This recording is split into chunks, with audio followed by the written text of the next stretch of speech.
death meat. He's got a puke! He's got a puke!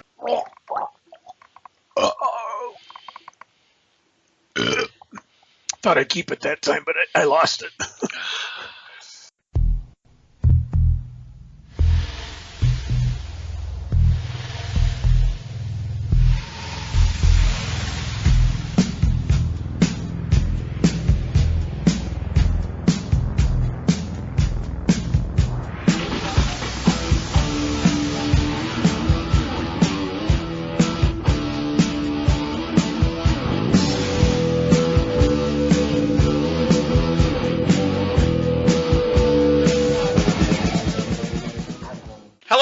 Once again to Crazy Comics and Stories. It's me, your charming and delightful old Uncle Rat Bastard.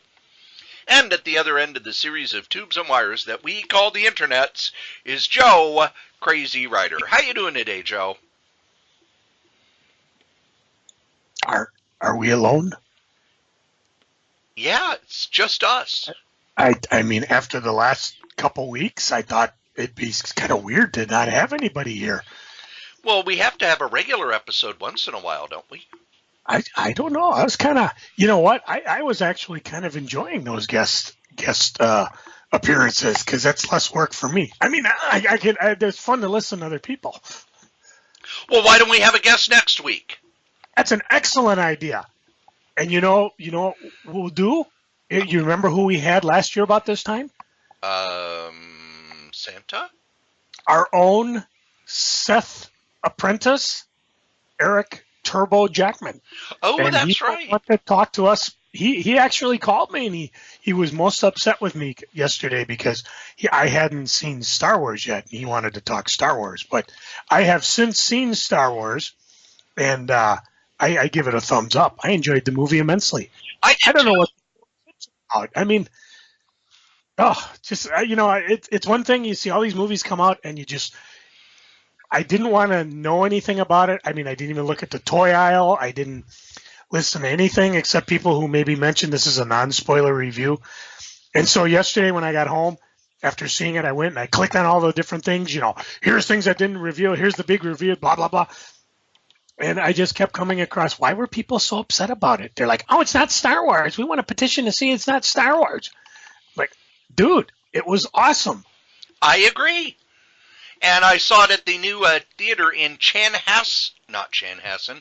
Shakopee, Minnesota. Ooh, you're a fancy man. Why, yes, I am. It's a brand new theater. It's a Marcus Theater. So they have the ultra screen. Reclining seats? Heated reclining seats. And you could do the bistro, or you could just go sit in the bar and get all liquored up before you go in. Well, I went to the earliest show on Christmas Eve. I got off work. No, wait, Christmas Eve I didn't work. That's right. Because I went to the Festivus party I always go to. And then I woke up early, went over to the theater, and a couple of weird things at this new theater. One, they didn't have anybody there to sell you a ticket.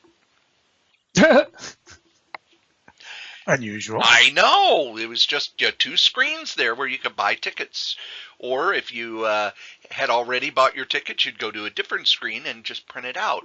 And they had a deal where if you spent $25 on this big tub of popcorn, you could refill it every time you come in for $4. And I was looking, and a regular large popcorn was $15. So it's like, well, that's stupid. It's stupid not to buy it. Well, if you go to a lot of movies, yeah, I saw them advertise that one when we went to Marcus over here. If you go to 2 movies, you've spent the same amount of money as 2 large popcorns. That's assuming you buy popcorn at a movie. I usually don't. How dare you? You heathen? No, me diabetic. I have to be careful with my intake.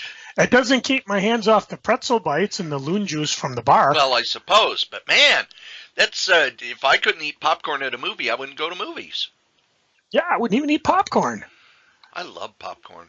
I make popcorn here. I have a popcorn popper here. I hate unitaskers, but I do have the special popcorn popper that goes on the stove and all that. Wait a minute. Wait. We're talking Star Wars next week, right? Right. We should probably. We're just talking going to movies now. Oh, well, how was your Christmas? That was not bad. I worked Christmas Eve, which was fine because when you work in federal service, you get paid your holiday on your last work day. So since I was off Christmas, that means you had to go back to the previous work day, which would have been Christmas Eve, to get your holiday pay. Therefore, if you go home early, which, some people did, some people didn't, you lose that much holiday pay, or they give it to you time off in lieu of. Confused? You won't be on the next week's episode of Soap. No, but so anyways, I stayed the full 10 hours, made sure I get my holiday pay. I did miss out on a couple of family parties, but I did get to go have Christmas morning with my daughters and my wife. And then we went and saw my side of the family. I will mention for Christmas, I did give out a few comic books. My brother-in-law is a big werewolf fan, so I gave him a comic I reviewed ages ago called Bubba the Redneck Werewolf. And then I had Werewolf, the Dell series, where he was a superhero. If you remember that, you probably don't want to remember that. And there was one other werewolf comic. I can't remember what it was. It might have been just probably a movie adaptation or something. And then for my brother, who happened to be named Jim, I gave him two comics, Lord Jim and Jungle Jim. And those were Dell comics, of course, just picked out of a dollar bin. Ah. And for Christmas, well, I got a lot of cool things for Christmas, but comic related. Before we went, before Christmas, my daughter Holly and I were out doing some last minute Christmas shopping. Originally, she wanted to go to the Mall of America, and I'm like, I'll go wander around the mall for a while. It's kind of been, what's the word, gentrified. So it doesn't really have the unique shops that I used to like when we first went there. But we went and we didn't go to Dreamhaven, but we did stop at like Mr. Zero's. And she actually picked out a couple things that I was gawking at. I didn't know about it. So when I got them on Christmas, it was kind of cool. But we stopped at Dreamhaven and we actually saw that damn fine, handsome man, Mr. Ketter. Oh.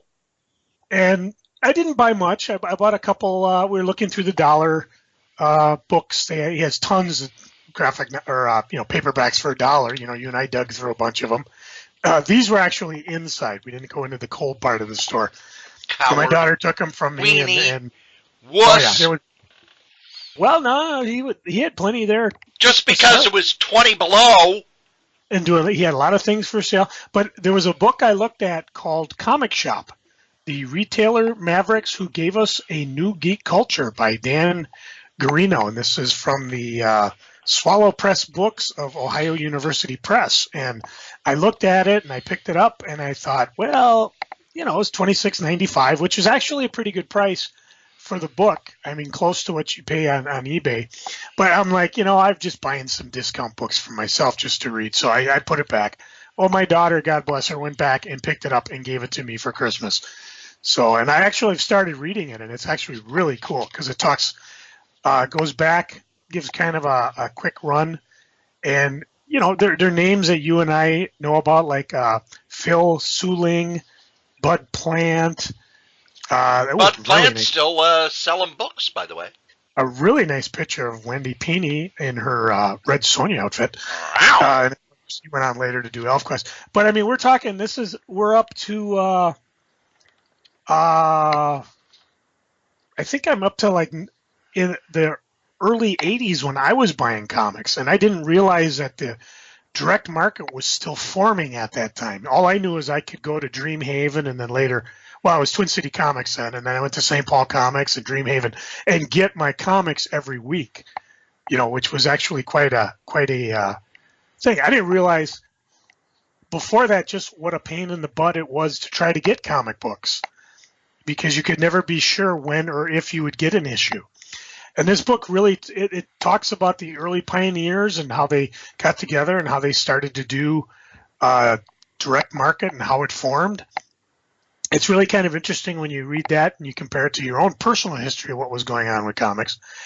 What's neat is that Dreamhaven's actually mentioned in this particular book. In the back, they have a whole list of all the pioneers that are still around from those early years of comic shop. And Greg, of course, has been around, I don't know, forever. certainly as long as I've been collecting comics. 40 years, according to the book he was giving away. Yeah. So it's a fun book. I'll probably review it when I finish it, but definitely worth picking up. How about yourself? Did you get any comic-related type items? I got a thing that I'd ordered, and it was not what I ordered. Well, not what I thought I ordered. I was going through all the stuff that Marvel was dumping on the market, and I saw Monsters Unleashed giant size, and I thought, oh, that'd be cool. It would have a companion for your giant size man thing. Yes, it would have the Monsters Unleashed miniseries, and probably all of the origin stories for all the monsters, because, Marvel does stuff like that when they do the big, thick books and everything. So I went ahead and ordered it, and I didn't read the description too closely. And then it showed up at my house, and Joe, I put a picture of this thing up on the Facebooks. Well, let me go look for it here. This comic is 2.5 feet tall and about 1.5 feet wide.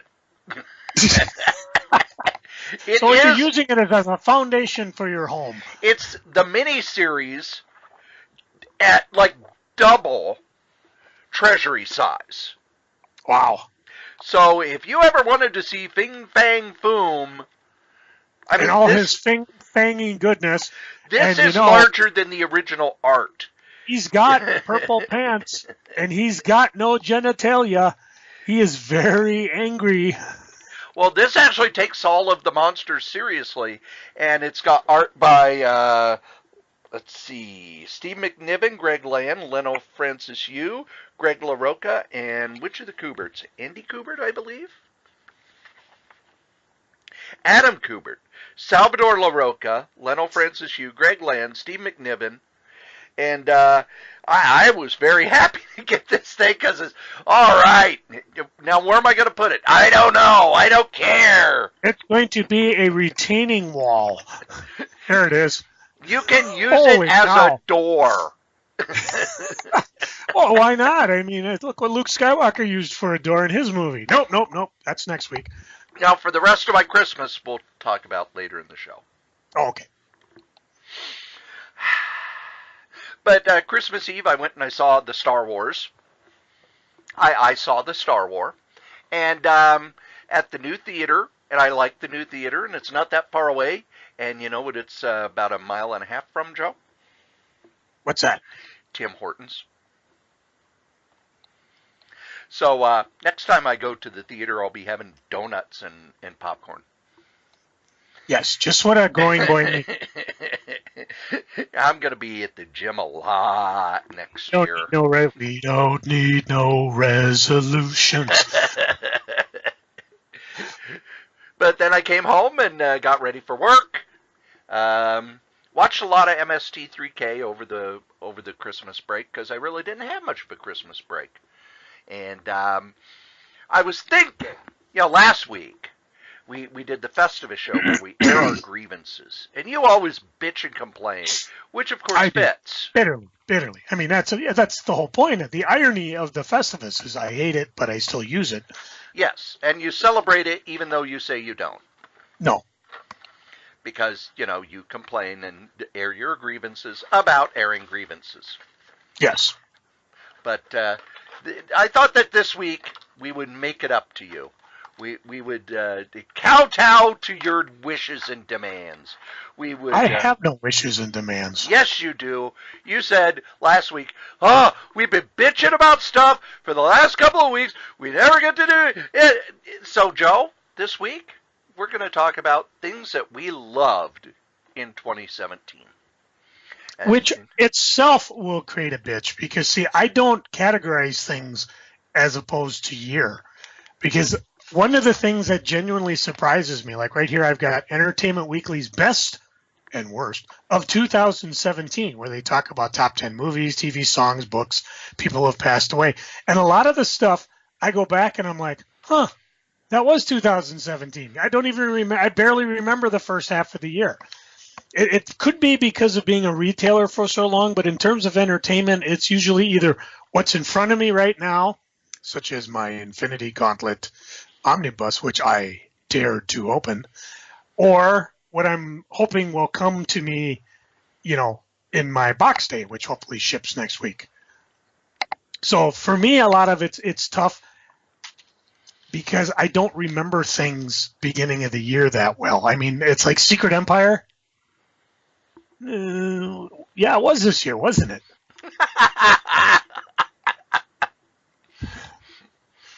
But well, I've got some stuff to start us off. I will go along because I do have a few things as I sat down and thought about it that I did actually enjoy this year that I will share if I haven't already. Well, the first thing on my list I didn't write on my list is the fact that it wasn't 2016. Thank God 2016 is over still. I hated 2016 so much that every day I celebrate that year is fucking over. But no, the first thing on my list was Marvel and then later DC dumping their omnibuses and clearing out their warehouse and bargaining out hardcovers just at an unprecedented rate. Yeah, I remember back like 2008, 2009, 2010, you'd go to a convention and there would be dealers who'd have long boxes full of stuff that they were able to get from Marvel for pennies on the dollar. But it was usually, the hardcovers that didn't sell that well, and the trade paperbacks for series that didn't sell that well, or stuff that had been sitting around the warehouse for a long time. This time, nope, they're getting rid of the omnibuses. They're just dumping them. And it was kind of this year's ongoing joke. How many omnibuses did Cory get this week? I ended up with over 30 omnibuses this year, Joe. And I didn't pay more than half price for any of them. Yeah, I mean, that kind of proves that as cool as the omnibuses are, it may not be a good plan for Marvel or DC. They're still putting out 2 a month, though. Yeah, that's true.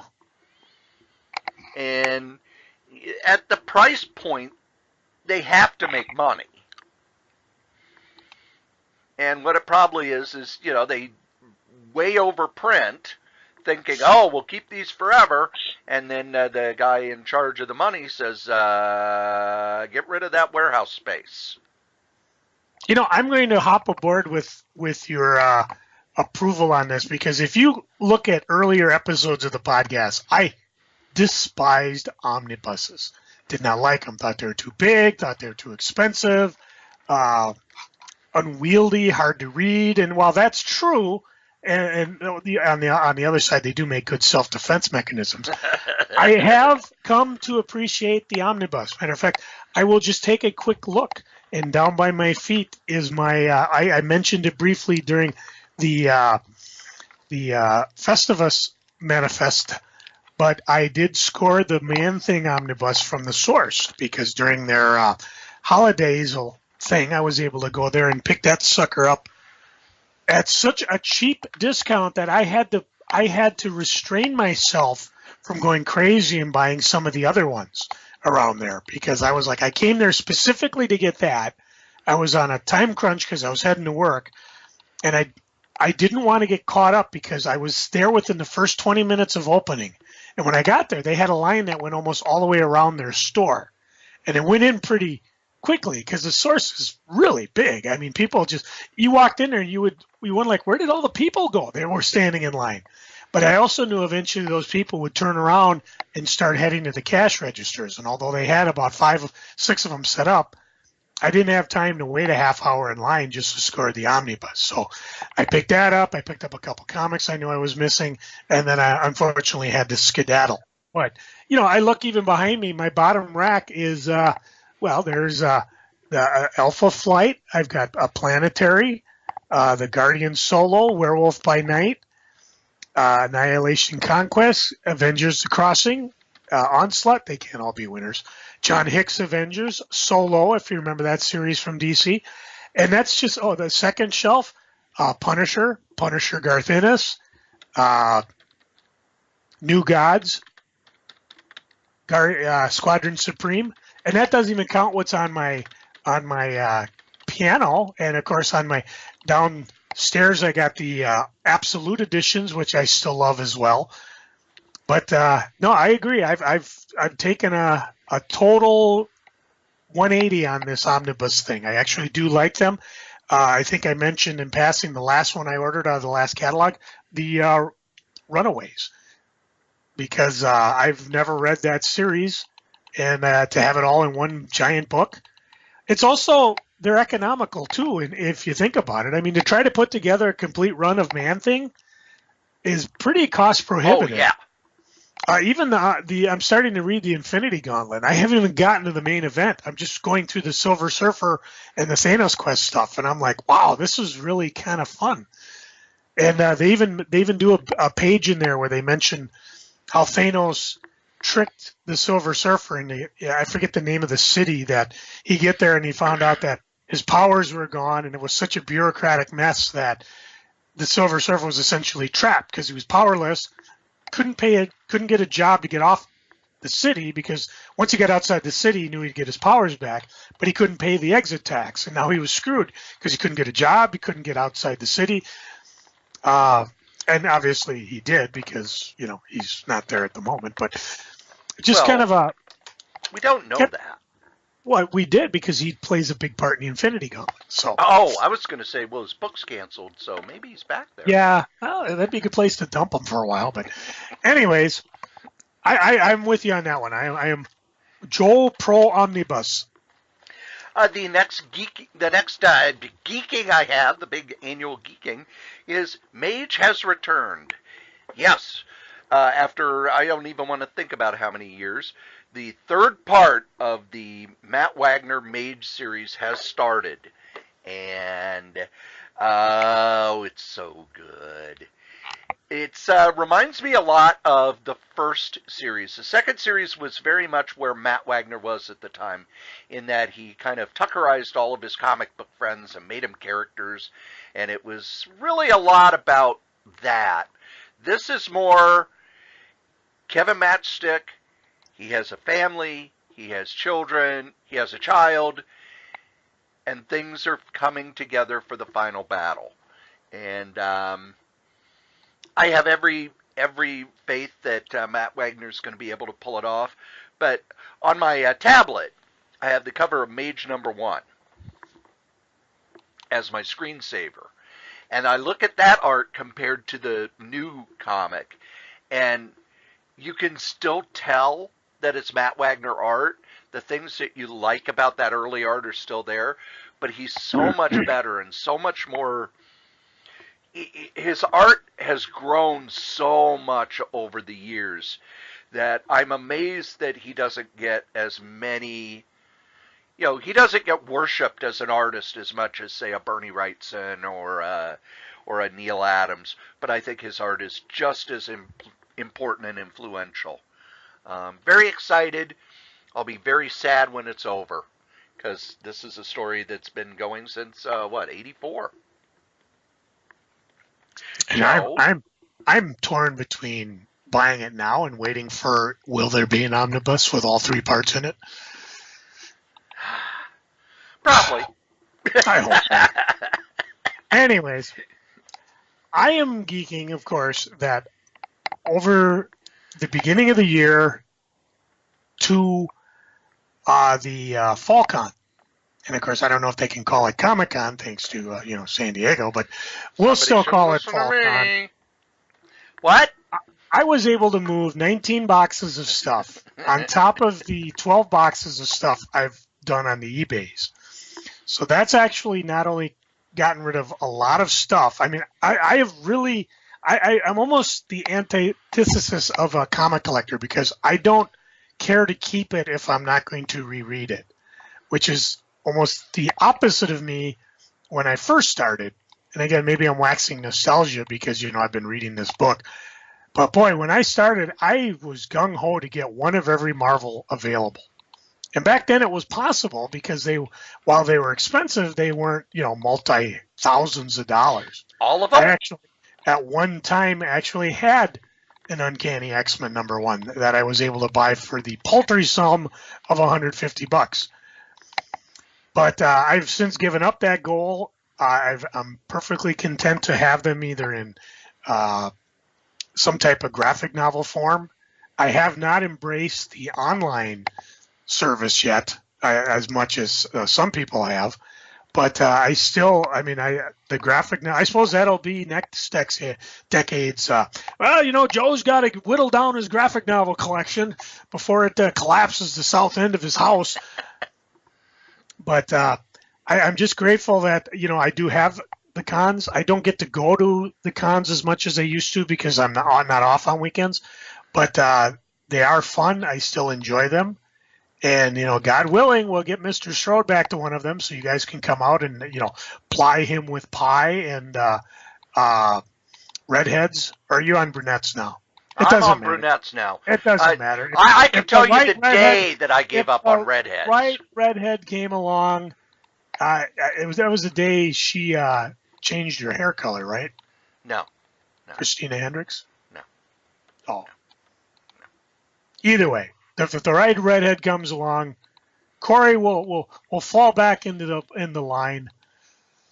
So, in the meantime, I'm gearing up for MSP Comic Con 2018, which will be May 19th and 20th at the grandstand, of course, where there's over 100,000 square feet of comic book mayhem.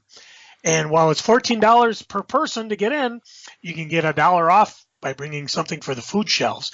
And there's rumor that something is going to occur on the second floor of the grandstand, which will take over the entire second floor of the grandstand. The source has already announced it. But they haven't said what they're doing yet, which is driving people crazy because they're saying, we've got it, but we're not telling you what we're doing yet. So we got to look forward to that. And it's something that the source has done before. And of course, not being a big gaming guy, I'm not really quite sure what that will ensue. But yeah, it looks like it's going to be bigger, better, badder than ever. So I'm looking forward to going to that. Next thing on my list, Tom King wrapped up his Vision series over at Marvel and then went to DC. And I was kind of excited because I love the Vision. Well, for 2017, he did Batman and now a Mr. Miracle series. And they are the two best things that DC is publishing. The Batman run is phenomenal. And just pick up the latest issue where Batman and Superman go on a double date. It's one of the best comics you're going to read all year. Mr. Miracle blows my mind every time I read it. And I was reading one of those best of lists. And it was best single issue. And #1, they had Mr. Miracle #1, saying that was the best single issue of a comic they read all year. Tom King is at the top of his game.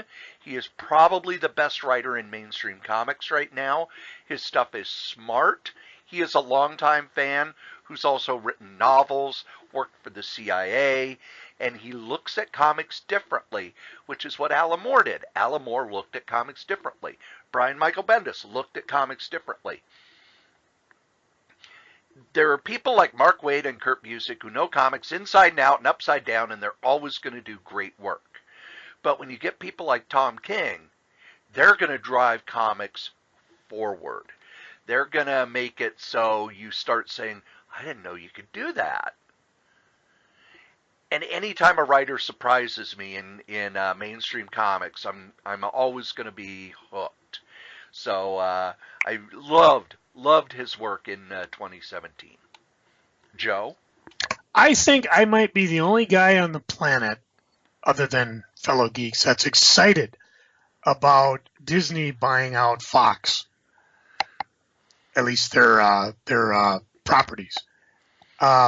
Everybody, all the fan geeks are like, oh, they got Fantastic Four back. Oh, they got X-Men back. And I'm like, well, yeah. But I also look at what Fox has done with the properties they've bought. You know, Pixar, to an extent, Muppets. Disney. Oh, Not Disney. Fox. Sorry. Doesn't matter. Fox is losing it. They're giving it up for $52.4 billion in stock, which is a deal that dwarfs its previous acquisitions of Marvel, Lucasfilms, and Pixar. And I remember when Disney bought Lucasfilms and when they bought Marvel, and people are, oh, that's stupid, I can't believe they're doing that. Well, not too many people are saying that now. So I'm actually excited about Disney doing this, because if it's one thing Disney's good at, it's exploiting properties and keeping them going, especially when it's ones they own, you know, as opposed to John Carter. Yes, I'm looking at you. But I guess I'm excited to see what they come up with. You know, sooner or later, there's probably going to be a Springfield in Disney World. I mean, they've got room for about 5 more theme parks. You don't realize how freaking big that place is, and most of it's undeveloped. I guess, and I'm not really all that concerned. The only real thing I've heard about that I think is kind of iffy is, will Marvel allow? Well, I guess not Marvel. Will Disney allow R-rated movies like Deadpool to continue? And it's one thing Disney loves is the mighty green buck. And I can't believe that they would shut it down just because they don't want to do that. So the streaming things will be real interesting to see what comes up. I mean, I'm already to plunk down my $10 a month to get streaming from Disney. And that was even before they bought Fox. So I'm real excited to see what that goes forward. Well, at least heading forward to see what that is. Well, I looked into the whole streaming thing. Well, Disney already owns a piece of Hulu. Yeah. Fox owns a piece of Hulu. And NBC owns a piece of it. But why would Disney want to create a whole new streaming service when they already now own like 2/3 of one? Well, it's a question of what they do with their content. Uh-huh. And they're not going to slap you with, here is Disney streaming. Rather, they will probably make a series of streaming. They could make a classic Disney channel. They got their kids' Disney stuff. They've got the Marvel Disney. You know, they could make it all different channels. You know, they're not going to gut the Star Wars revenue stream just to shove it into a Disney streaming channel. But they also know that Star Wars itself probably can't hold its own streaming channel, at least not yet. So it'll be interesting to see what they do with it. There's other questions, of course, like, are the Netflix show, where do those end up? But, you know, it's going to take a year before it happens. So, I mean, we'll probably talk about it later on in the future. But the track record's pretty good. I mean, they've done okay with Marvel. Done okay. Boy, that's an understatement. They've done great with Lucasfilms. They've done great with Pixar. You know, I look at the Muppets. The movies were fun. The TV show was a little bit past its prime, but they're certainly trying. They're going to try to keep it going. It'll just be interesting to see, you know, will they allow themselves to do R-rated products, or are they just going to tamp things down and keep it PG? And I hope the question is no. They did shut down Touchstone, though. Yeah, but they still put out R-rated movies. Yeah. If there's I was talking with my buddy Eric, and we'll talk to him next week, but he says if there's a buck to be made, Disney will figure a way to do it. Oh, yeah. Me, I'm looking forward to the Wolverine versus Predator movie. I could be. I can't even think of the things that they own. Every time I think I got to figure it out. Someone comes up with a new one, like, oh, they own Rocky Horror Picture Show. Buffy I'm telling you, the crossover geek in me is going into overdrive. Next thing I am geeking on for 2017 was the one movie Joe and I saw together. Guardians of the Galaxy Volume 2. That was just pure fun. Yeah. The first 10 minutes of that movie was the most fun I've had in a movie theater since the first Star Wars movie. With the fight at the beginning with the Yellow's Mr. Blue Sky. That was just amazing filmmaking. That was beautifully, beautifully done. What a fun movie. and everything you wanted and a little more. You got more of the characters. They changed things enough that it was still interesting. There were some people who were kind of pissy that it didn't tie in with the Marvel Universe more, and all I could think is, so what? Who cares? It was fun. That's the whole purpose of the Marvel thing. The Guardians will be there next summer. Yep, they were in the Avengers trailer. They're going to be their own. I did not see Thor yet. I missed it. Well, I missed it in the regular theater, so now it's not playing in any regular theater. I imagine this weekend it'll show up at the cheapy theaters. But the odd thing is, normally movies show up at the cheap theater about the same time they come out on DVD. Amazon doesn't even have the DVD available for order yet. So, but Did you see Wonder Woman? I have not watched it yet. Did you see Justice League? No. Okay, well, I'm not faulting you that one. But I'm waiting on that. I will tell you that I did see Thor Ragnarok, and it was like Guardians. It was just fun. I mean, there was serious undertones with just lighthearted humor sprinkled in. You know, people were complaining on Star Wars, too much humor. And I thought, no, I thought the humor was actually put in there pretty good. I actually appreciate it. And Thor was no excuse. Wonder Woman was phenomenal. Why they can't make other DC movies this good, I don't know. I have yet to see Justice League. I know a few people who have said, just go in and to enjoy the movie. Don't go in looking for anything. It's like anything. You could probably find plot holes to run a truck through. But yeah, it was a good year for movies. Now I'm off Tuesdays, so I can actually go see $5 movies, which if you ever get a chance to, Cory, that's your opportunity because Marcus does $5 movies on Tuesday. Does. So that's your best chance to see a lot of these things. Did not see if Justice League was still in the theater last night because I was so keen to go see Star Wars. But, of course, the last one I think that'll hit will be Black Panther in February. So I'm looking forward to that. And I imagine that'll be the last reveal of the final gem. And then we just kind of of course, Spider-Man 2 came out over the summer, and I enjoyed the hell out of that one. So doing some fun stuff. I'm looking forward to. I did see. Did you get the trailer for the Miles Morales Spider-Man coming out next Christmas? Yes. I'm very intrigued by that. It looked kind of interesting. It was enough of a teaser to get me interested, and my girls know who that was, and my wife was like, "Who is that?" And I said, "Well, I think the tagline kind of tells you there's more than one person can wear the mask." So I'm kind of intrigued that they're making it a animated feature, but who am I to judge? I'm just going to sit back and see what happens. I was also excited that it's Spider-Verse. Yes. I did not know that. I just thought it was a Miles Morales movie, but no, it's Spider-Verse. It's like, ooh, interesting.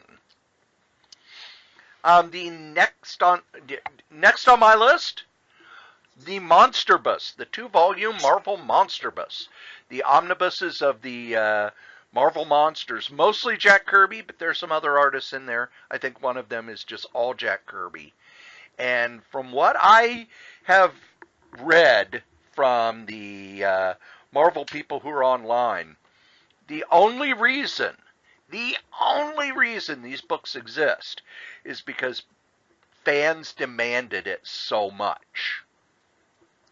See, I told you send in 2,000 postcards a month. People listen to you. They don't look at whose name's on them. They just do it. But they had pitched it a couple of years ago, and it was, no, that won't sell. Nobody cares. But they leaked word out that they were planning something like it, and they said that the outpouring from Kirby fans and old comic fans made them think, okay, this will make a profit. And they did well enough that, they're not going to be going back and doing the Atomic Age and Golden Age Masterworks anymore. Those just weren't selling well enough. They are looking at more of the old stuff in the omnibus format. So I'm pretty excited about that. I like the Marvel Atlas stuff. The more I read it, the more I enjoy it. It's kind of a step down from EC, but the art, they had some of the EC artists. They had some great artists at the time. You've got early John Romita. You've got early Gene Colan. You've got early Buscema. You've got Russ Heath. You've got Joe Maneely. You've got Dave Berg doing stuff. You've got Al Jaffe did stuff. So, but those two books, they not only do they look cool on the shelf, but it's nice to see this stuff that was just pretty much throwaway garbage at the time be treated with some respect and printed on beautiful paper, really sharp, looks great, and the more Kirby I could get on my shelf, the better. Joe? I'm happy in the Twin Cities area that we are really fortunate to have a pretty good market with different comic shops and places like that around. We have about a dozen half-price bookstores.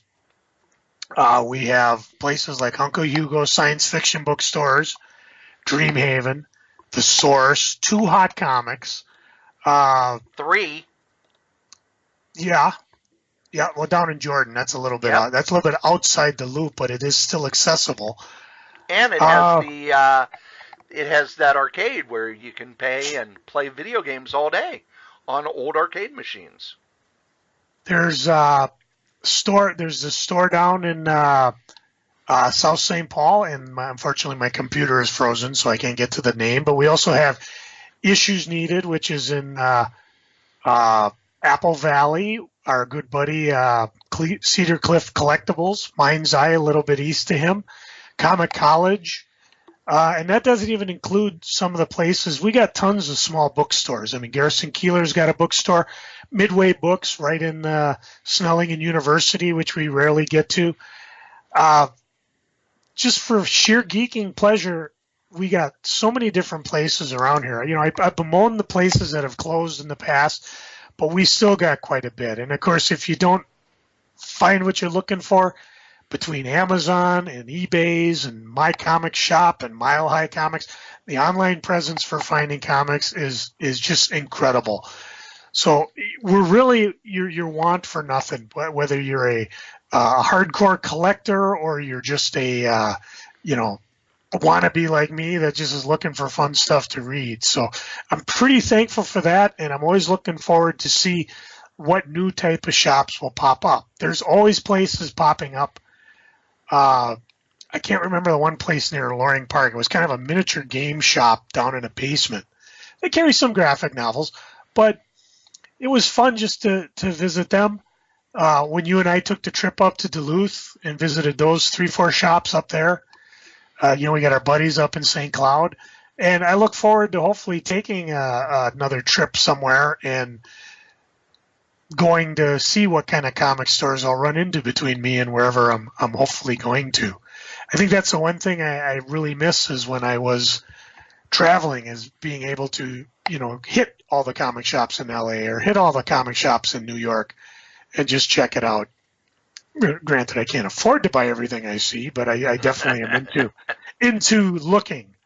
So I'm pretty happy for that in 2017. I wish good luck for the businesses going on. I mean, there's as I'm reading this book, I keep referring to Comic Shop, the Retail Mavericks. Marvel DC hasn't always been the direct market's best friend. For the amount of money they've gotten from these guys, they seem to have spent more time looking for alternative money sources and not really doing the best that they can to nurture what they have. And as our old buddy Nick Post used to say, every time a comic shop closes, a lot of those people go away and never come back. And Twin Cities is kind of unique because we have a lot of comic shops for our size. And what's interesting about the comic shop industry is that they're all, for the most part, independently owned businesses. I think Hastings was the closest we ever got to a nationwide chain, and they went bankrupt in 2016. I don't even know if they're around anymore. And It's just amazing that the direct market's gone on as long as it has. May not be on its best health, but, hey, it's up to you and I. Go visit your local comic store. Buy an omnibus or two. Or 30. Yeah. You still got that north wall that needs a little landscaping there. There is an online service where I get an email every day, and it's bookbub.com. And what it is you sign up for the email, and you say, these are the kind of books I like. You pick the genre, and then every day you'll get an email for ebooks that are on discount or free. And I've been part of it since I got my second Kindle, which is nicer and lighter and has more storage space and is lighted and everything. And there's usually one or two free books, but also classics and bestsellers and stuff that are marked down to like 99 cents or $1.99. And they will not advertise with us because they don't need to advertise. Bastards. They get all their money from the authors who say, okay, I'd like to be on your list. But if you have an e-reader, like a Kindle or a Nook, I don't know why anybody would have a Nook anymore since Barnes & Noble's discontinuing it, but still, you'll get an email every day with at least one free book and maybe two. And most of the books are really good because that's what I've been doing. I've been picking up a lot of these free mysteries and thrillers and historical books and reading through them in a couple of days. I now have more ebooks than I will ever read, but it's still a great way to discover new books and new authors. And I really like that. And if comics were smart, they'd do something similar. I do know that, once again, Marvel has cut prices on comics you can read on your Kindle to like bare bones. You want to read Infinity Gauntlet? Okay, here it is for $3.99. And I would imagine that at some point comics will start doing stuff like that because it just drives new readers. But that's something that I'm geeking on, Joe. I got to admit, I don't watch a lot of TV, certainly not as much as I used to. Most of the television I watch tends to be kind of comfort viewing. Like before I go to bed, I'll watch a Frasier. My wife and I are just finishing up the run of MASH for about the third time this year. I don't want a lot of stimulated television right before I go to bed because then I spend all night thinking about it. The one bright spot I did catch, my wife got me onto Stranger Things. Unfortunately, she got me onto it after season 2 came out, so we could just sit down and binge season 1 and then go right away into season 2. Of course, because now we got to wait a couple years for season 3 to come along. A lot of fun. My wife's excited, of course. X-Files will be... starts up in January. Yeah, it should start up the day after this podcast drops. And so she's excited about that. I would like to be excited about Star Trek, but I don't have the streaming for it. But I've never watched all of Deep Space Nine. I mean, the one time I was in Kansas, I watched all the episodes that dealt with the Dominion War and skipped over the other ones. But now I'm back. I'm like, you know what? I'm just going to start them. It started me just watching the beginning of the first one just to catch the little Borg snippet. And I said, you know what? I'm just going to keep watching this. And I've just been going slowly with that. So, and yeah, I have still to watch all the Netflix Marvel shows because I just never have gotten around to doing it. There's a reason for that, but I'm just talking here about TV that I like. So if you haven't, I recommend definitely checking out Stranger Things. Get with it, folks. That way we can talk about it without spoilers. This next thing I have is kind of comic related, and that is I am not a big Patreon person because while I understand the idea, a lot of it I've learned goes to people who talk about a lot of stuff. However, Professor Elemental, who I have interviewed and reviewed and am a big fan of, his Patreon, he drops at least one CD's worth of music every month. Um, he does comic adventures. He's done radio drama. He is really putting stuff out there for the people who sign up for his Patreon. So head on over there, say that we sent you. You will get more steam powered gentleman rhymes than you can listen to in a month. And very exciting stuff. He is one of the few guys I think who uses Patreon really, really well, because if you sign up, you're going to get a lot of stuff every month, rather than, well, if I reach this limit, maybe I'll do this. Or you're supporting me while I do this thing that I'll probably put on a Kickstarter.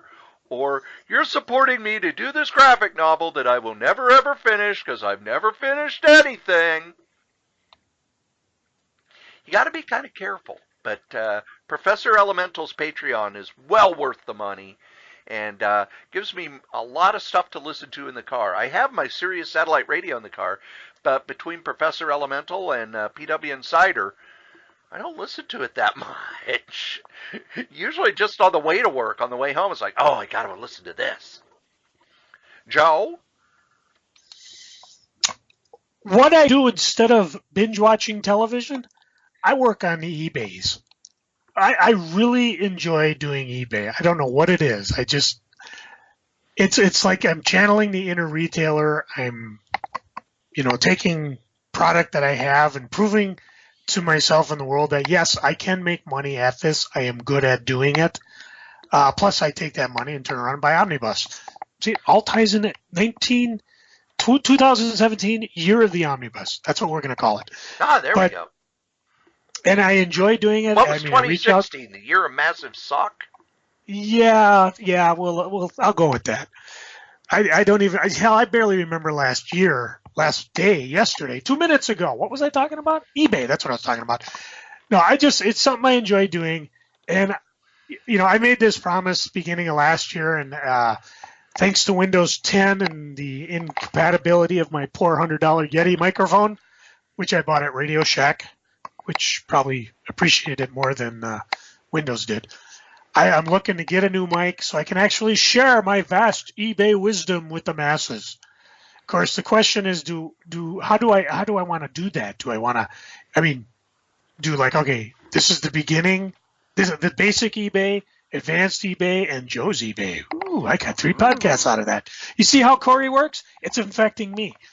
But I do enjoy doing the eBays. I always make the promise every week, if one of our listeners finds something from my collection that they want to put into theirs, just drop me a line and I will add something fun.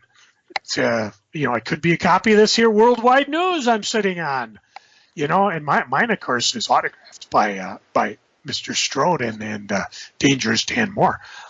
I have some unautographed ones, though, so you could get it and then make it your mission to try to get it autographed. But you got to look on eBay. You never know what I'm going to post. I'll talk a little bit about eBay when we get to the real portion of it. But eBay is just one of the things I enjoy doing, and it's something I'm going to keep doing. What's actually made it a little bit more fun for me is, as I mentioned before, I was rushing to try to get through all 50 boxes of my collection to try to get it ready for the purge. And now that the purge is done, I've got things that, obviously I'm going to keep, and now I've got things that I'm going to eBay, but I'm not in a hurry to do it. So I don't, like today I sat down, I think I feel like eBaying. No, I think I'll read that Infinity Gauntlet Omnibus that's been sitting there. So I'm just having fun with it. It's not a chore. It's a delight. Next thing I have on my list, DC did right by Jack Kirby's 100th birthday. They put together a bunch of tribute books by creators using his characters that were fun to read, including probably the best Darkseid story not by Kirby ever, by Mark Evanier, but also the New Gods Omnibus, which will be showing up this week in my next box day. People have been posting their copies online, and it looks beautiful. And Joe, you know how there's certain times you're supposed to swear on a Bible? Yeah. I will not swear on a Bible. I will swear on Jack Kirby's New Gods Omnibus. And it's big enough so you won't have to worry about falling off it. That's right! But everybody kind of put out a lot of good Kirby stuff this year, and it made me very happy for Kirby's 100th birthday that both Marvel and DC stepped up to the plate, put out some really good collections, did some... Marvel especially did a beautiful series of articles and tributes on their webpage that were long overdue and made me very happy as a Kirby fan. There was stuff put out by Tomorrows, including a really nice book called Kirby 100, which interviewed 100 creators and had them talk about their love of Jack Kirby. And I finished up our Kirby stuff this year, so that's going to be up on the on the YouTubes soon as I finish up gathering up covers and art to put with the podcasts. So really good year for celebrating Kirby's 100th birthday. And Joe, do you have any more? Well, last thing I got on my list, I complain a lot. Well, I guess I try not to. I complain a lot about my job. I work for the Transportation Security Administration. We're in the no business. We're trying to keep planes in the air and not landing into buildings or being blown up and things like that. There's tons of criticism our way, and of course we have a real paranoid group of guys and gals running the place. I mean, they don't want me to let you know I work at TSA. They don't want me to say things on behalf of the TSA. They don't want me to even acknowledge I work at TSA. Their worry is that, some bad guy is going to come and, oh, you work for TSA, huh? Let's kill you. And, we used to laugh that off until, back a year or so ago in L.A. when some deranged anti-government lunatic put a bullet through one of our guys. But the point is I'm proud of working at the TSA. And it's been no secret to this podcast, especially when I was on the road going to places that needed help or was short or a special occasion. It afforded me a chance to visit different cities, different stores, but I'm cognizant of the fact that I was there for the mission is to try to keep the public safe, to keep the skies safe, the planes safe.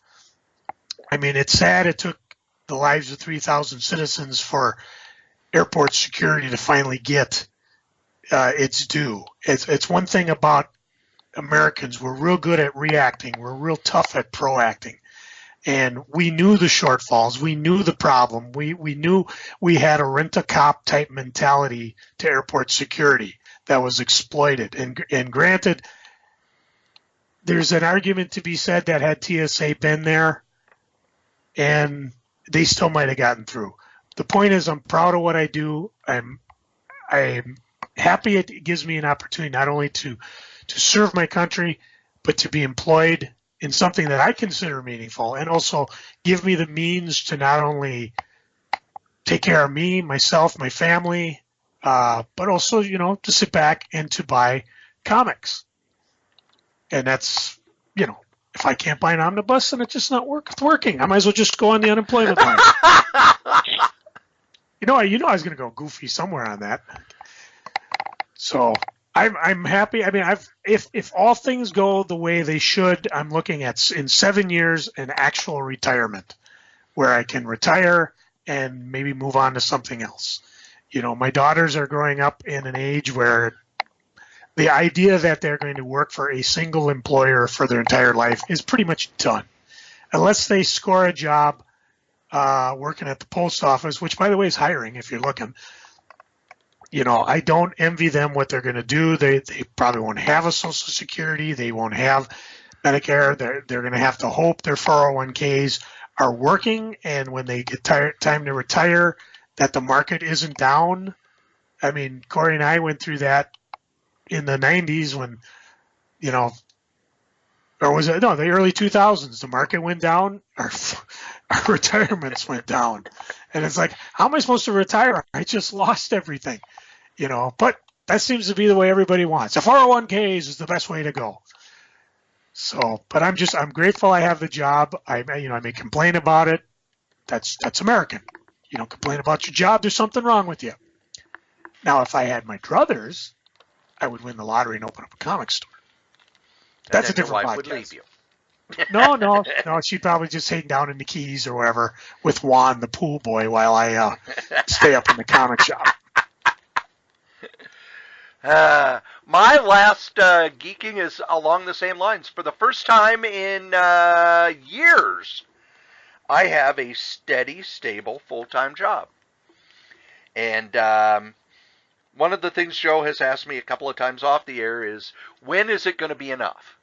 You know, because I'm working a lot at the group home. Whenever somebody leaves, they lean on me to come in and sleep there. And they are always kind of twisting my arm.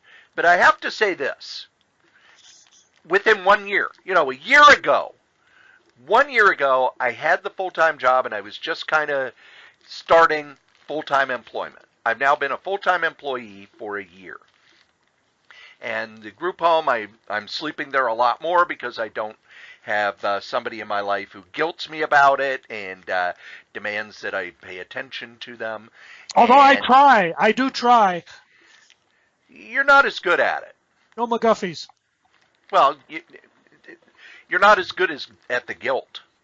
That's true. And you're not a psychotic, toxic narcissist. Although I've tried. It's a special gift. I don't have it. I just don't have it. No. But I have a savings account for the first time in a decade. Joe was talking about 401ks. I have a 401k and a 403b. Because at both jobs, I'm putting money into a retirement account. I have not had to worry about money since about January. When my car started breaking down, I had rebuilt my credit and had money to go buy a new car. When I went on vacation this year, it was like, oh, I can take my time. I don't have to hurry. And I could stop. Oh, I'll stop here, see what this has. I'll stop and stay at a hotel. I should mention Cory's car has the ability to carry multiple omnibuses. Yes. And so I'm very happy that my employment situation is very calm and very smooth. And there are days I don't like it. There are days where, I think everybody over the age of 15 who has a job has had that time in the shower where all of a sudden they go, yeah, the movie Groundhog Day, that's my life now. But at the end of the day, I have enough money that I can afford the comics I like. I have the DVDs, and I'm even on a plan for, in about 2 years, to be living in a much better Solitaire Rose compound. So I'm very excited about that. You know who else is excited about our success story, Joe? It could be any number of people. It's these guys, our sponsors. Oh! That's right. Here at the Solitaire Rose Radio Network, we have ads, and our first sponsor is me. That's right. You're charming and delightful, old Uncle Rat Bastard. I have my first book out with Dangerous Dan Moore. It's the first 100 strips of our online web strip, Worldwide News, the story of the lowest rated cable news network. And you can get yourself a copy with commentary, with all sorts of extras, with signatures and everything. Just email Dan over at lordshadowflame@gmail.com. Our top sponsor, who's been with us since day one, is DreamHost. DreamHost.com. You need yourself a website, and DreamHost.com is the #1 web host in the whole known universe. Just head over to DreamHost.com, put in the code KRAYZ, KRAYZ, get $20 off your first year. How can you beat that? Our other sponsor is Graze, GRAZE.com. Healthy snacks for a healthy lifestyle. Just head over to Graze, put in the code CORYS3R5P. Your first and fifth box are free. You could get them weekly. You could get them bi-weekly. You could get them monthly. You could just order a whole bunch of them. It's great stuff to keep you away from the vending machine at work. Now, if you would like to leave a comment for any of the podcasts that we do, we'd love those. Go ahead and email us at solitairerosenetwork@gmail.com, or you can call 952-856-0519. Operators are standing by. Okay, it's just a place that will record your calls, but we'll play them on the air. We'll answer your questions. We love getting feedback. Tell us what you think. Ask a question. Suggest a topic. Be a guest. Send us your stuff. SolitaireRoseNetwork@gmail.com. If you would like to advertise on any of the Solitaire Rose radio shows, you can. Just email us at SolitaireRoseNetwork@gmail.com. Subject advertising. Thanks. And after we do the sponsors, for those of you who've forgotten, we have a format for this show. After we do the sponsors, we talk about the other shows that we're doing on the Solitaire Rose Network. There was a new episode of Scrabbling Across the West that dropped today, Joe. I saw that. I haven't listened to it yet, but I hear it's about big Tetons. And it's even on Dave's birthday. Yes. So Dave and Stephanie Capel as they scrabble across the West. There will be a new episode of Novelcast this Friday. How do I know? Because I've already recorded it. And then the week after that, there will be a new episode of Bad Advice with Cory and Wolfie. And then the week after that, there'll be a new episode of Novelcast. And back and forth and back and forth and back and forth.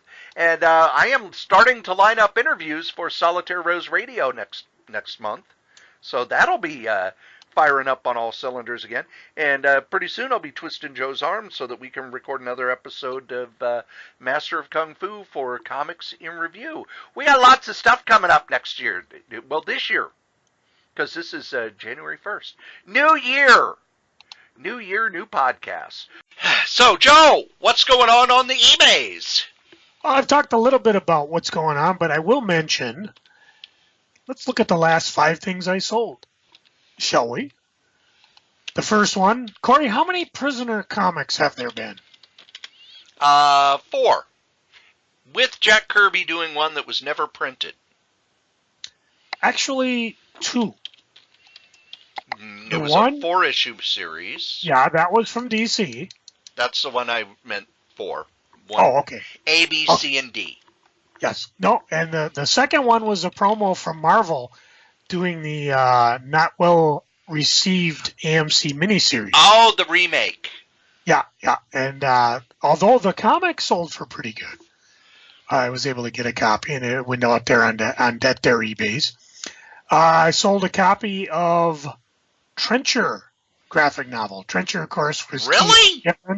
Yeah, from Images way back in 1993. This was the Boom Studio remake, or republishing, I should say, that they did in 2005.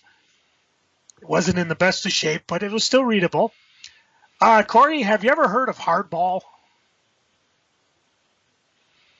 I mean, it was after he was Chuck Beckham of Miracle Man, but before he was Chuck Austin of X-Men. Yes. That was the porn series he did based around minor league baseball. Yep.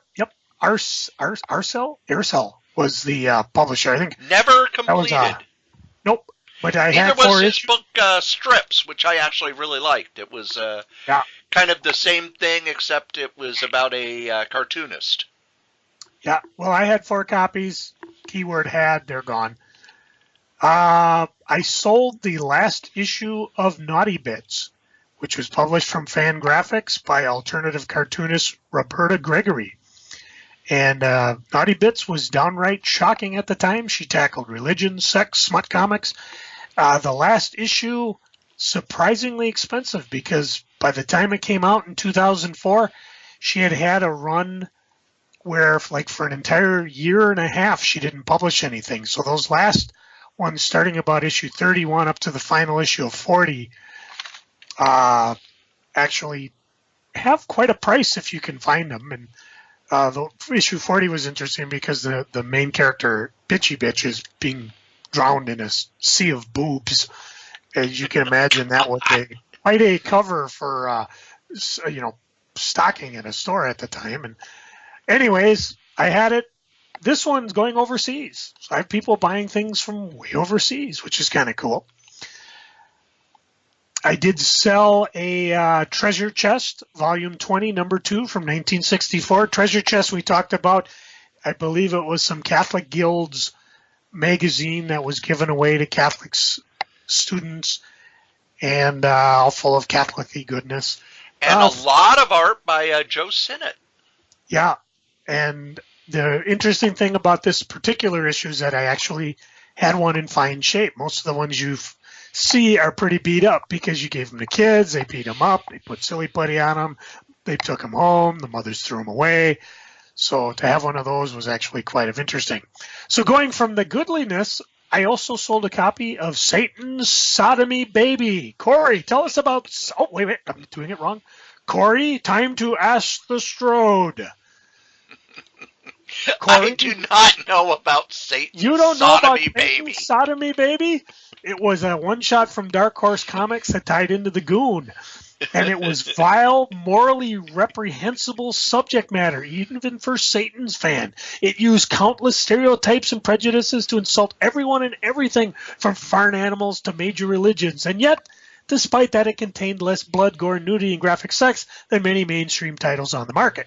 Sure, there's a pedophile priest in there, but when isn't there?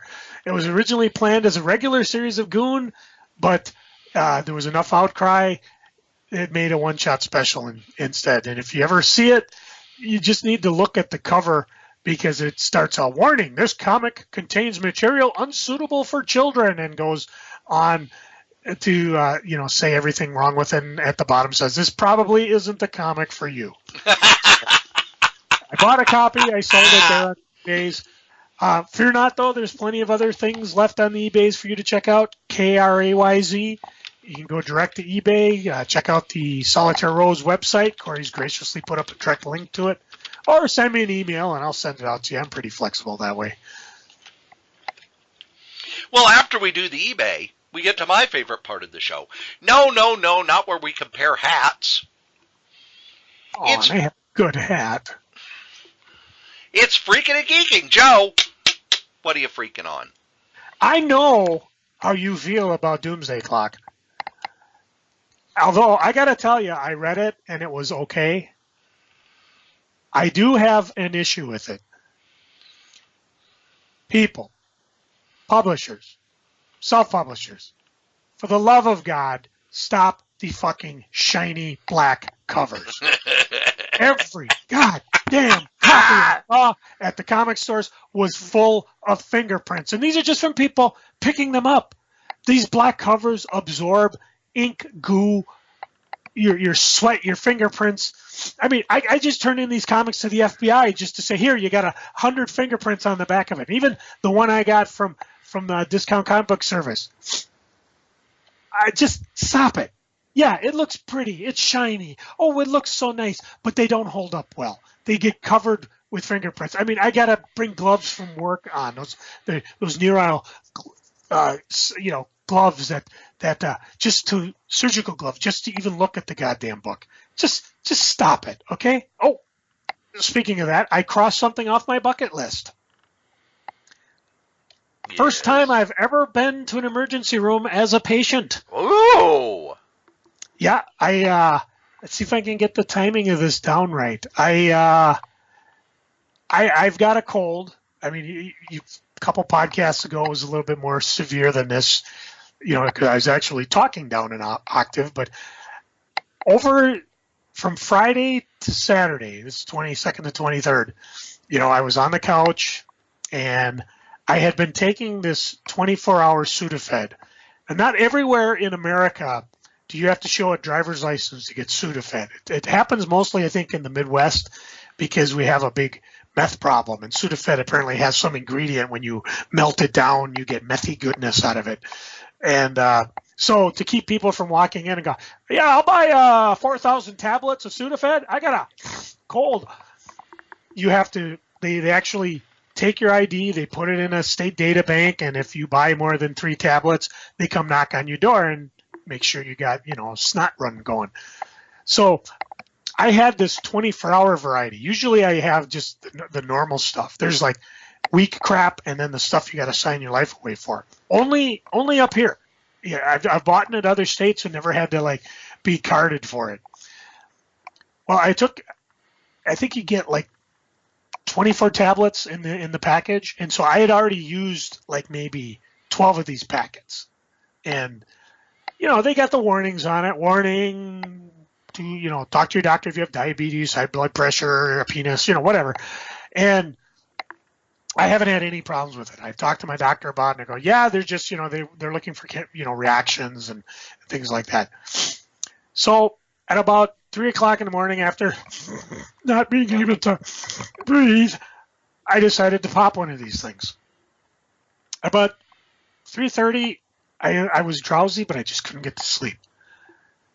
And as it went on, I started scratching. Scratching my chest and scratch on my neck, scratch on my hands, scratch on my arms, scratch on my Schwanzstukel. I'm like, okay, I'm having a reaction to something. I want to, hey, how about that? My lips are bigger than Angela Jolie's. And I went to the mirror, and I've got like hives on my face, and it's red, and my lips are all puffed up, and I can't whistle anymore. So I do what anybody does when they realize they're having an allergic reaction to Sudafed. You cry. I went to, you know, have a popsicle. Figure out, I'll just suck on a cold popsicle and get the swelling down. While I was doing that, I went online and I looked up, you know, reactions to Sudafed. And of course, they give you a ton of reactions, and I have every single one of them, but they don't say, get your ass to the doctor. Get your ass to Mars. So and we're talking now, it's probably about 5:30. And, you know, Chris is like getting up, like, why are you running around? I think I'm having a reaction to something. And by this time, I'm talking kind of like Arnold. I'm having a reaction to something. I call the nurse line, and they take all the information. Yeah, you should probably get into the doctor. Do you have someone to bring you there? Yeah. Okay, go. Oh, okay. So I went into the doctor, and my wife drove me down to Regions, which is like one of our best hospitals here. And she drops me off at the door. I come in, and, you know, I meet the guys at the door, and they're like, yeah, I was told by a doctor or the nurse line I'm having an allergic reaction to something. You know, my face is red. There's hives on my face. My hands are all hived out. I've got the, you know, gorgeous Botox lips. And they're kind of like, okay. And they look up my record. Oh, okay. It's like they don't believe me when I come walking in, but as soon as they see, yeah, I've already talked to someone, and whisk me through like 5 miles of corridors. I mean, I'm going like the guy faster. I'm trying to make an omnibus reference, but I can't. And I finally get there, and they take all the information, and they're trying to cross. Yeah, you're having a reaction. We don't know what it is. Well, okay, let's get the IV in. We'll give you some Benadryl. We'll give you they give me some steroids. I was pumped up. And finally, Chris catches up with me. And so for the next hour, you're just waiting. I don't even have a TV. I don't even have a book. I don't even have a go-to bag. I didn't even bring one of my omnibus. You didn't have a go-to bag? Have you ever listened to this podcast, Joe? You know I don't. I didn't even have that downloaded to listen to. I did have my phone, though, so I could at least, you know. Chris was like, don't put that you're in the emergency room. I said, well, why not? Because the minute I call out from work, they're going to get pissed at me. Because the Saturday before, remember I said I had a cold? Yeah. That was the height of my cold. I had to call off that day as well. So I called off 2 Saturdays in a row. That's not including good. A holiday weekend that was busy. Oh, yeah. You know, there is somebody, even as we speak, at my headquarters trying to hide their heart on because they know, all right, we got Ryder this time. So I get to look forward to that going to work in the next couple of days. Meanwhile, back in the hospital, the hives disappeared, and they were like, oh, my gosh, that was quick. You know, they thought I was going to be there a couple hours, but it's like, no, you don't realize. I didn't like sit around for 5 hours with these things. I came down almost right away. And I got to admit, I've been to the emergency room before with people. This is the first time I have gone as a patient. So, bocce ball and going as an emergency room patient off my bucket list, even though I never realized they were on my bucket list until it happened. So I got that going for me in 2017, which is nice.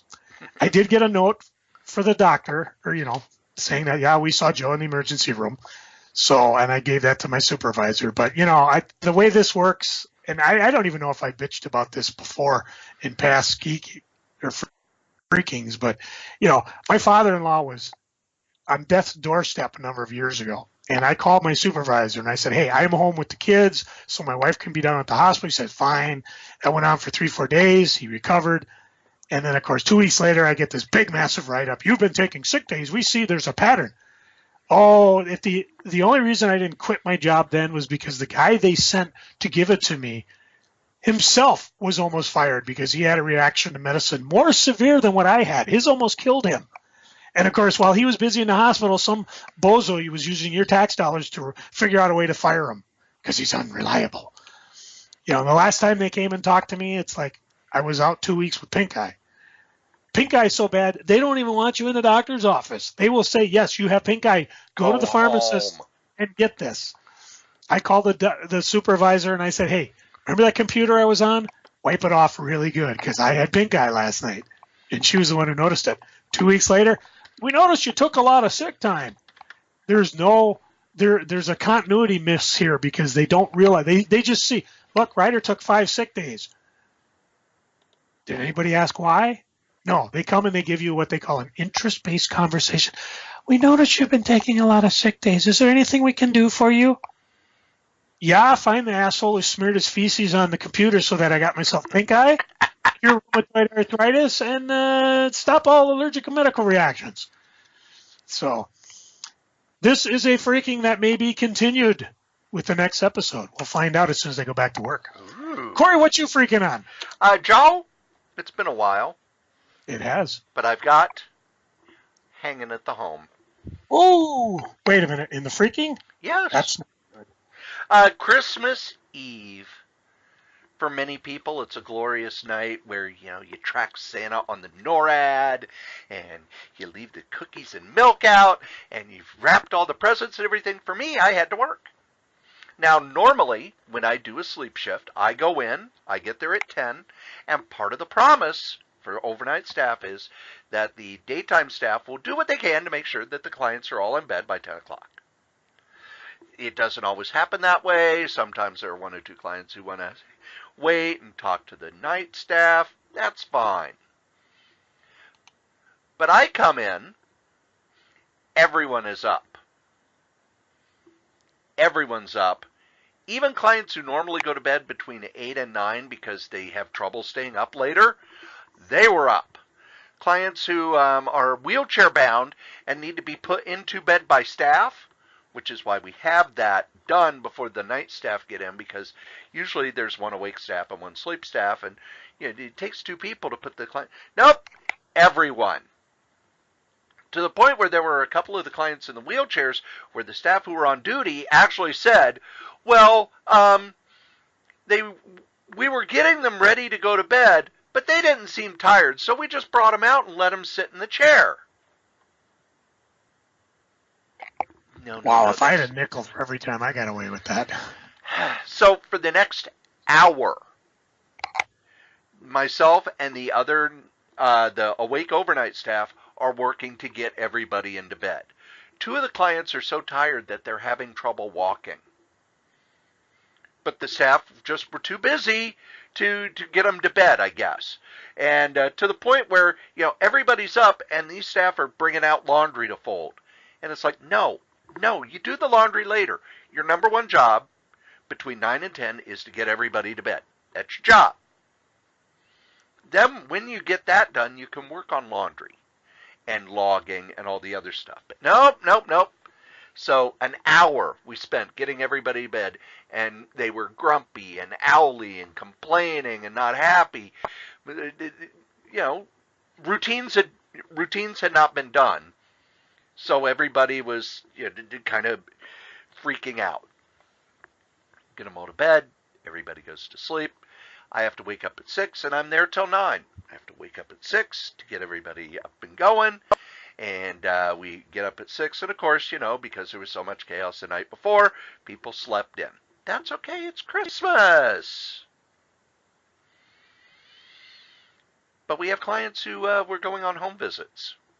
And then we look, and it's like, oh, no one got a shower last night. Everything was so chaotic that nobody got a shower last night. So my Christmas morning was spent giving showers to angry, grumpy residents One of which has dementia. So it's like I would get her in the bathroom and start getting her ready for her shower, and it's like, oh, okay, well, I need to get the towels ready. Turn around, nope, she's out with her walker naked going for breakfast. And Cory knows he doesn't get to do it. He's not going to let anybody else do it. I have to wear pants at work, God damn it. So I was freaking about that. That's really about all I'm freaking on. There is no big comic news. I have not been watching any of the news, and the only TV I watched over the weekend was Mystery Science Theater 3000. So, Joe, what are you geeking on other than the fact that you didn't have to spend a whole bunch of time in the hospital? Yeah, I did look on that one. There's, not a lot of geeking left. It's been really busy at work, so I don't have the downtime that I've had in the past where I can just sit and read. I have been able to get a couple things read. Most of you might have missed it, but there was a book called Comic Shop Tales. In the beginning of previews, Andy Mueller and Scoot McMahon do a kind of a little slice of comic shop where they kind of take a look inside your local comic store, and they actually put it in a tiny booklet format and sold it through previews, so you can check it out. Not a bad, it was fun to read. I was expecting, I guess it's a reprint of some of the strips. I was expecting more of a longer story, and then I had to realize, okay, you're getting down to like page strips and panels and things like that. A little pricey. I think it would have been cooler rather than having it in a small booklet format. Maybe do it in a comic book format. But it was still fun to read, so it was kind of worth picking up. Read both volumes I picked up of Secret Society of Supervillains. And I got to say that this was actually a pretty fun run of books. The story was fairly coherent. They did a good job of, figuring out where the villains went. There were a lot of storylines going on. There were a lot of things that I wonder if they ever figured out they'd ever figure out, because they never figured it out, because finally the book was just outright canceled. And we never did figure out why Grodd was all excited to see Captain Comet fighting him. And we never did figure out who the new what was her name? Star Sapphire was. And we never did figure out why the Wizard was so gung-ho to be on Earth 2 instead of Earth 1 and went back to Earth 1. And they did kind of wind the story up in Justice League with the main characters from that were in the book, but there were so many plot lines that never finished. This actually makes a lot of sense now that I read it. I read the Justice League of America. I think it was 166, 167. And I was kind of like, okay, I went along with the flow. But if you actually read the Secret Society of Supervillains, you would understand a little bit more what was going on. It suffered from everything like DC had. There was a time when Kid Flash was busy fighting. Well, he had to stop fighting the villains with Captain Comet because there was a Teen Titans meeting. Ooh, that's good. Instead of fighting Grodd and Bizarro and Sinestro, I got to go to a meeting. See you later, Comet. So, a little bit of...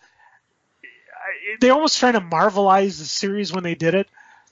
It's kind of an anachronism of its time, because the main storylines were never finished. There were plot lines that are just abandoned. And with New 52, a concept like this could work in the New 52, but you'd have to figure a way to finish it.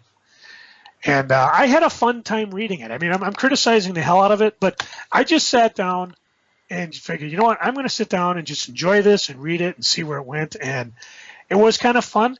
They published a number of things that weren't widely seen, especially the final issues that I think were just in canceled comic cavalcade. Yep. It was supposed to be 16 and 17. Even they didn't finish, but they did republish the JLA issues, so they did kind of cover it. Just kind of a fun little series out of nowhere. Now that I have the trades, and actually nice hardcovers, I'll probably find the originals and just eventually get them out on the eBay. So if it's something you're interested in and you're listening to the show, give me a yell ahead of time, and I'll rustle them up for you and make a deal. That's really about it. Like I said, I haven't had a lot of time to read. The one thing I've been reading at home, I mentioned the Infinity Gauntlet. Oh my! I'm just doing my workout here. And I mean, what was interesting about this, there was quite a build-up until the Infinity Gauntlet hit. And to me, they've kind of used the gems a little bit too much. But I do like the idea where they come up with when they're just describing the gems. You used to call them soul gems, but Thanos is the one who named them Infinity Gems. And he's the one who discovered they're not just what the elders and the in-betweener were using them for, and Adam Warlock. They actually were parts of a being, for better or worse, called God, who committed cosmic suicide and made the universe. And of course, we know from the Ultraverse, which never happened, apparently been multied away, there's a seventh gem that apparently is the actual consciousness of that being. And I've never read those stories, but I'll have to dig them up and see if they were worthwhile. So, again, here's another storyline they could pick up. Have that seventh gem come back and bring God back. Or you could go, I don't know, or not, whatever. Don't listen to me. You blew off Jim Starlin already. He's going away. I'll always have my Infinity Outlet omnibus. Cory, what are you geeking on? I'm geeking on this Monsters Unleashed book. Yes. People, it is like 70 below zero here with a wind chill, and Cory can use this as an emergency shelter and protect himself from the elements. Oh, I don't care about that. The art is just huge. And it's a shame that it didn't sell all that well, because it's a $50 book that they were selling for $20. And I would love to see some, if they go, oh, okay, well, here's Jack Kirby's top 10, top 10 Jack Kirby stories in this format. Or, even Death of Phoenix in that format, or other, Neil Adams stuff in that format. But alas, we'll never get it. Which is a damn shame. Season finale of Doctor Who had a team up between the 12th Doctor and the 1st Doctor. There was not a lot of plot. It was all character and nostalgia, and I don't care. I loved it. Very much a nice send-off, because not only did Peter Capaldi leave, but also the showrunner has left. So in a lot of ways, it was kind of a closing, coming back around, closing all the doors and setting it up for the next people to take over the series.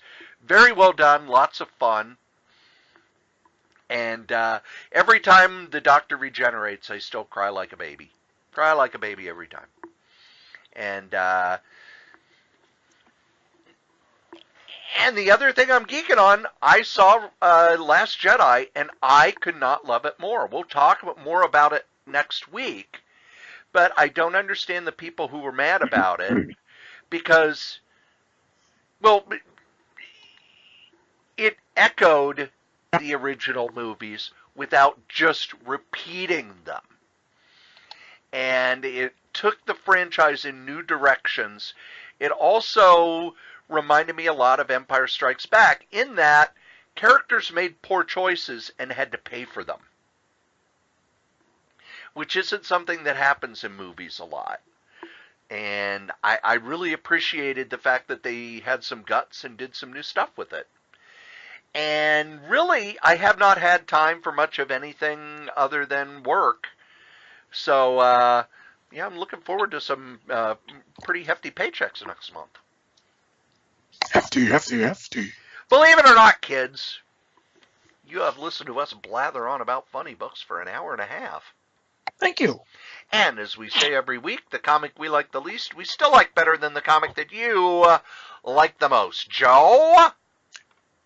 I ain't got no trivia no more. Aw. Yeah. Besides that, I spent all my dimes on my last omnibus. Maybe next year. Go ahead, hit my music.